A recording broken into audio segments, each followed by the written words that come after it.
Alors, nous élargissons notre studio.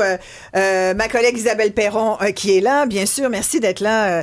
Isabelle, ça te fait des méchantes de longues journées puisque les gens te suivent aussi dans l'émission de mon collègue Mario Dumont qui est en route vers les Olympiques. On aura l'occasion d'ailleurs sans doute peut-être de lui parler la semaine prochaine. En tout cas, il fera j'en profite pour vous le dire, des capsules dans l'émission du matin avec Alex. Mais c'est parce que ça devient notre reporter terrain. C'est très drôle. Spécial. C'est malade, comme dit Florence. C'est malade parce qu'il va faire ça dans son propre show. C'est Alex Dubé qui anime. Moi, je suis avec eux autres. C'est une première. C'est vraiment drôle. C'est une première olympique. Puis imagine la Saint-Valentin pour eux autres, là, ça se passe en Italie. Exact. C'est il y a incroyable. Pire place quand même. C'est romantique en plus. C'est le pays le plus romantique. Je pense qu'ils ont cassé leur cochon pour ça. C'est certainement, en tout cas, disons qu'il y en a qui sont moins touchés que d'autres par l'infla-dating. Là, je parle aux célibataires qui nous écoutent puis qui nous disent « Hey, on est-tu tannés? Hein? » Tu disais, Florence... Est-ce que je suis la seule célibataire? Écrivez-nous, s'il vous plaît, si vous êtes aussi découragés que moi. Je te rassure, tu n'es pas la seule célibataire. J'en connais plein. Et d'ailleurs, j'en connais plein qui font comme toi, surtout les plus jeunes, mais pas que. Peut-être, Isabelle, aussi, tu as des amis qui sortent avec leurs copines. Je me demandais, qu'est-ce que font les jeunes hommes? Est-ce qu'ils sortent... je voudrais demander à notre jeune Max ici... Il est en couple. Oui, c'est ça. Mais il est en couple, mais peut-être que ses amis ou lui-même ont déjà daté. Ouais, Max, ça te tente-tu de le dire? Je pense que les célibataires, on passe notre temps en groupe. En même temps, la Saint-Valentin, c'est la fête de l'amour plus large, l'amitié. Oui, c'est vrai. Moi, dans ma vie, l'amitié, depuis 4 ans, prend et beaucoup surtout plus de place. Dès la petite école, vous vous donnez des cœurs à l'école, vous faites des cartes, des dessins. Tu sais, la Saint-Valentin s'est élargie un peu. Alors, Florence, tu voulais nous parler de ça. Tu t'es intéressée à la chose. Et donc, enquête, Florence Lamoureux. Enquête. Florence, célibataire depuis presque 4 ans. Mais j'ai fait ma petite enquête. Premièrement, les données de 2021, il y a quand même 30% de célibataires au Québec. Donc, je suis pas la seule. Ça t'a rassurée. Ça m'a rassurée. Mais moi, il y a beaucoup de choses qui méritent. Après 3 ans et demi de célibat, quand j'ai 25 ans, premièrement, me faire bombarder de cœur le 2 janvier au Dollarama. Ça, c'est insultant. C'est non. Puis aussi me faire dire « Comment ça? T'as pas de chum? Comment ça? » Ben, je me pose la même question que vous. Ouais. Comment ça? Comment ça se fait? Comment on pose cette question-là? Toi, une belle fille intelligente, là. Exact. Ça, c'est les matantes qui me disent ça. Puis je me dis, je me pose la même question que vous. Puis c'est un peu as-tu un début de réponse? Ben, pas vraiment, non. Non. Est-ce que c'est moi qui ai des standards trop élevés? En même temps, je trouve ça vraiment très difficile de rencontrer. Puis c'est un peu le running gag dans ma gang de filles. On a passé à peu près 2 ans, les 5 filles célibataires. Là, il y en a 2 qui ont quitté le navire récemment, qui nous ont trahis, qui sont maintenant en couple. Puis j'ai vraiment l'impression, après 3 ans et demi, d'avoir tout essayé. Tu sais, je suis sortie d'une longue relation, puis après, ben là, t'es comme un peu dans l'effervescence. Tu t'en vas dans tes connaissances, si tu vois des gens que tu connais. Après ça, ben là, tu te retrouves un peu. Tu te retrouves. Après ça, tu vas sur les applications de rencontres. Donc, évidemment, la fameuse poubelle du dating Tinder. Avec 63 millions de téléchargements en 2025. C'est encore très, très populaire. 63 millions. Mais ça, tu le mets peut-être 1 ou 2 semaines après, tu décroches. Ça, c'est gratuit, ça, Tinder? C'est gratuit. Oui. Sinon, Facebook Rencontre, que j'ai essayé, mais on dirait que sur cette application-là, t'as tellement de gens qui te like, qui t'envoient des likes, que c'est juste à un moment donné, tu perds le fil, fait que tu décroches. Hinge, qui est peut-être l'application de rencontre que je trouve la mieux à ce jour, parce que tu mets une description, des photos. Mais encore une fois, j'ai pas vraiment eu de date très concluante sur cette application. Et j'ai même essayé Raya, qu'on appelle l'application des célébrités, où tu envoies un peu t'es qui avec tes réseaux sociaux et tout ça. Je me suis dit, gars, je vais faire la demande. Puis après 6 mois, j'ai été acceptée. Ça, tu peux être matché avec des gens partout dans le monde. Ça coûte quand même 35 $ par mois. Et je pense que j'ai réussi à Il y a juste que si Brad Pitt t'écrit, il faut te méfier. C'est ça. C'est peut-être l'intelligence. S'il dit qu'il a besoin d'argent pour une opération. Oui. Puis il est peut-être en train de se battre sur un toit avec Tom Cruise, la fameuse vidéo qui a circulé, c'est pas vrai. Mais ce que tu décris là, moi, je l'entends beaucoup aussi quand tu es dans la quarantaine puis que tu te retrouves tout seul, tu as des enfants, la difficulté de rencontrer aussi avec les gardes partagées qui sont pas toujours arrimés avec celui que tu vas rencontrer. Ce que tu décris là, je l'entends aussi de d'autres qui ont peur de finir leur vie tout seul parce que c'est dur de rencontrer à tout âge. C'est ma grande peur. Puis là, j'en parlais avec ma psychologue récemment qui me dit, mais regarde, Florence, change donc tes patterns. Arrête d'aller dans les bars en pensant rencontrer le prince charmant. Ben oui, arrête va donc dans un club. Va donc dans un club de marche. Un club de marche. Je suis même pas rendue à ce point-là dans ma vie. Donc là, avec mes amis de filles, j'ai vu passer sur Facebook un événement de Match Moi, qui est une entreprise québécoise qui fait vraiment je veux dire, comme dans le temps, où tu vas dans des événements, autant il y a des soirées quiz, des soirées où il va y avoir des jeux pour rencontrer des gens en personne. Donc, je suis allée avec 2 de mes amis hier au Casino de Montréal. Et je dois dire que, premièrement, t'entres là, moi, quelqu'un qui est pas gêné. C'était une soirée match-moi. C'était une soirée match-moi. Donc, j'entre là. Casino. Puis il y a plein de gens qui étaient allés tout seuls. T'sais, moi, j'avais amené mes 2 amis. Je dis, jamais j'aurais été capable d'aller là seul. C'est bon genre. C'est complètement fou. Puis, on serait allés ensemble. Ouais, ensemble. On est sur le party, je vais vous amener nous la prochaine fois. Parfait. Et là, à un moment donné, dans un des jeux, je choisissais un gars dans le public, il l'amène sur scène, il lui bande les yeux, puis ils disent, bon, on va choisir aussi 3 filles qu'on va amener, qui vont devoir se présenter, puis lui, à l'aveugle, va faire un choix. Donc, moi, je voulais absolument pas y aller. Ah, ça serait un bon show de TV, puis ça. je voyais rien, j'avais pas mes verres de contact. Fait que là, au fond, mes amis sont comme, Florence, il me semble que c'est ton genre. Là, moi, je voyais absolument rien. J'avais pas mes verres de contact. Donc là, ils se mettent à crier. Est-ce Donc, qu'on a un extrait? Évidemment, on m'a choisi. Donc, je suis allée sur scène et je me suis présentée. On a un extrait pour vous que mes amis ont filmé. Ça, c'est du journalisme.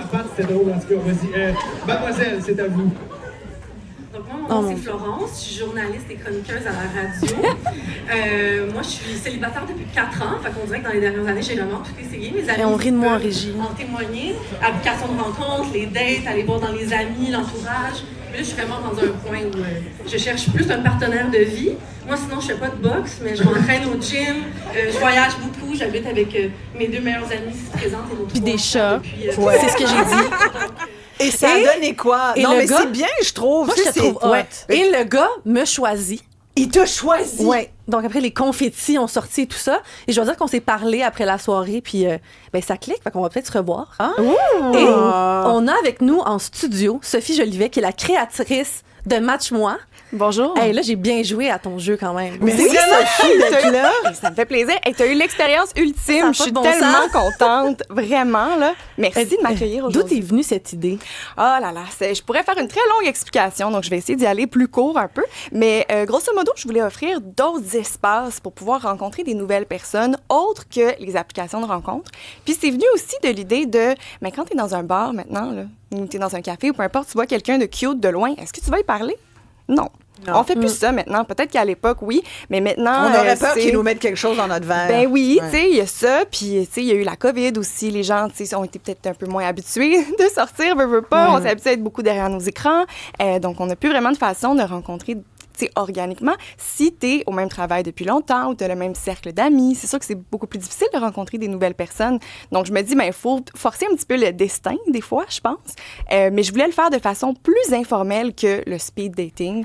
Donc, c'est ça la différence. Est-ce que ça part d'un besoin que vous aviez vous-même? Oui, ben c'est sûr un petit peu. Là, c'est sûr que moi, j'organise les événements. Je n'y participe pas. Mais je peux quand même avoir beaucoup d'empathie pour les gens qui sont célibataires et qui sont dans la jungle des applications de rencontres. Il y a beaucoup le phénomène aussi qu'on appelle le dating fatigue. Je sais pas en Ouais. français, Ouais. la fatigue. La du- fatigue de Ben, chercher c'est vraiment l'âme mon sœur, point, là. C'est Ouais. ça, exactement. Donc, je me dis, ben au moins, si tu rencontres 40 gars dans l'espace de 1 heure ou 2 heures dans un espace informel, ben ça va peut-être être moins fatigant que d'avoir 40 dates Tinder différentes. avec ces Certainement gars-là. moins cher, en tout cas. Oui.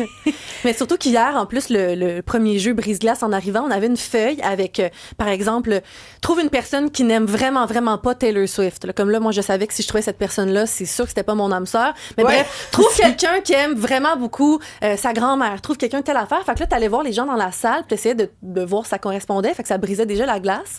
Et moi, juste ça, tu sais, quelqu'un dans la vie qui est pas gêné, j'étais terrorisée. Mais c'est ça Ah, que c'est j'ai ouais? tellement gênant. Mais je me dis, ça demande du courage à ceux Ouais. qui sont gênés d'aller vers l'autre. Oui, je pense qu'il y a une partie aussi dans tout ça de mettre un peu son ego de côté. Tu sais, moi, c'est ça un peu la leçon que je veux donner aux célibataires en 2026. On peut mettre notre ego de côté un petit peu des fois, puis essayer de sortir de sa zone de confort. Tout le monde est dans le même bateau, tout le monde vit la même chose. Puis si on reste gêné, on n'ose pas aller vers les autres, ben tout le monde va rester tout seul chez eux au final. Ouais, puis tu fais pas juste des événements pour les. Hier, c'était 25, 35, 20, C'était 35 ans. 20-35, Mais oui. t'en fais pour Oui. 35, 40. Oui, c'est sûr que moi, ma base, je vous dirais vraiment plus en bas de 40 ans. Après ça, veux pas, c'est un petit peu plus difficile d'aller chercher les hommes, malheureusement. Pourquoi? Passé 40 ans. Pourquoi? C'est une excellente question.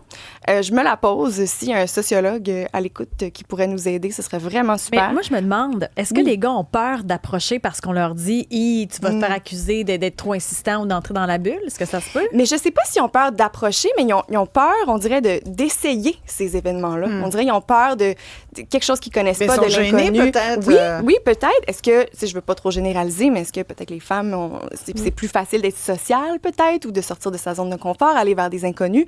Je sais pas c'est quoi la raison. Mais donc, pour ces raisons-là, principalement, j'y vais avec les 25 à 40 ans ou 20 à 40 ans, à peu près de façon générale. Puis j'essaie, là, en ce moment, je suis principalement à Montréal, mais j'essaie aussi de plus en plus à la Ville de Québec, Sherbrooke, parce que le besoin est le même partout au Québec. Oui, puis tes événements sont toujours 100% pleins. Comme hier, il restait une place, je pense, pour un homme, mais c'était assez rempli. Mais c'est drôle, d'ailleurs, sur notre messagerie texte, on a plein d'hommes qui nous disent qu'ils iraient dans ce genre d'événement-là. Ah oui? Ben venez! Appelez-nous! 1-877-827-2346. Appelez-nous! Fait que c'est quand même assez spécial de voir que tu remplis pas ces événements-là. Moi, j'en ferais pour les 40-55. Ceux qui ont des gardes partagées pour ça, là. Mais oui, je sais. J'entends beaucoup ça. Oui, j'en ai fait, c'est ça, quelques-uns. Puis justement, cette soirée-là au casino, on avait aussi notre formule quiz qu'on faisait juste avant la formule humour, qui était justement avec des groupes un petit peu plus vieux. Donc, on le fait de temps en temps. Mais c'est sûr que la demande la plus forte que je reçois, c'est plus, je dirais, pour les 20 à 40 ans, à peu près. Oh mon Dieu. Ouais. C'est les games, ceux qui osent. Exactement. Mais c'est vraiment un défi. Hier, je dois dire, de passer. Puis c'est tellement vrai qu'on n'est plus habitué. On dirait que tu vas dans un lieu public puis parler à quelqu'un ou quand un garçon t'approche dans un bar, tu te dis, oh mon Dieu, pourquoi il parle? Qu'est-ce qu'il veut? Puis pourtant, tu sais, on a tous regardé tellement de comédies romantiques, tu sais, où il y a des situations qu'on appelle des meet cute, tu sais, des situations là, qu'on espère rencontrer quelqu'un à l'épicerie, à la bibliothèque, au café. Puis pourtant, on est un peu terrorisé de ça en même temps. Est-ce que c'est encore dans le rayon des produits congelés? Écoute, peut-être. Il a pris des croquettes, puis moi aussi, j'aime ça. Oh, wow. Il y a Marcel qui dit, s'il te plaît, un de 50 à 65 ans. OK. Oui. Ben oui, mais ça, c'est j'aimerais un bon ça. point. Mais c'est dur de rencontrer parce encore que, plus. Écoute, depuis qu'on parle d'amour, là, ça fait plusieurs sujets au cours des dernières semaines, hein, Flo, où on aborde les questions amoureuses. On a beaucoup de témoignages de gens qui, justement, arrivent. Peut-être les enfants sont partis de la maison, peut-être qu'ils viennent d'arriver à la retraite ou à une semi-retraite. Bref, souvent, ils se rendent compte que le couple dans lequel ils étaient installés, ça répond plus à leurs besoins. Encore cette semaine, on a eu des témoignages comme ça. Et là, ils se disent, moi, je garde... Non. Ou alors, c'est des gens qui, depuis peut-être 5-10 ans, ne sont plus en couple, mais là, ils ont envie de se remettre dedans, mais là, ils ont un certain âge. Fait qu'on date plus à 55, 60, 65, comme on date à 22. Non. Là. C'est sûr. Puis en plus, une autre chose que j'ai pas mentionnée, mais les apps de rencontre, là, c'est une job à temps plein. Là. Swiper là, pour trouver la perle rare sur une app de rencontre, c'est un emploi à temps plein. Puis les gens qui ont justement une job, ils ont des enfants, ils ont des amis, ils ont des responsabilités, quand est-ce qu'ils ont le temps de swiper comme ça à l'infini? Ce que j'aime de l'événement que tu organises, c'est aussi qu'on pallie l'intelligence artificielle, les réseaux sociaux qui fait qu'on devient de plus en plus misadapté socialement. Je trouve que c'est une espèce de jambette à ça aussi. Oui, 100%. Donc, j'espère que j'aide les gens à sortir un peu de leur zone de mon confort. Vous avez un site, j'imagine? Oui, match-moi.com. Je vous le recommande, allez-y. Alors, c'est un défi. C'est une entreprise locale qu'on encourage. On vous en fait une par semaine. C'était Match-moi. On poursuit là-dessus. On va s'arrêter ici, mon retour. Et puis, voilà pourquoi Isabelle, entre autres, devait être ici. C'est qu'on va vous demander c'est quoi votre tune d'amour préférée. 1-8-7 Cube Radio. Oui! À tout de suite.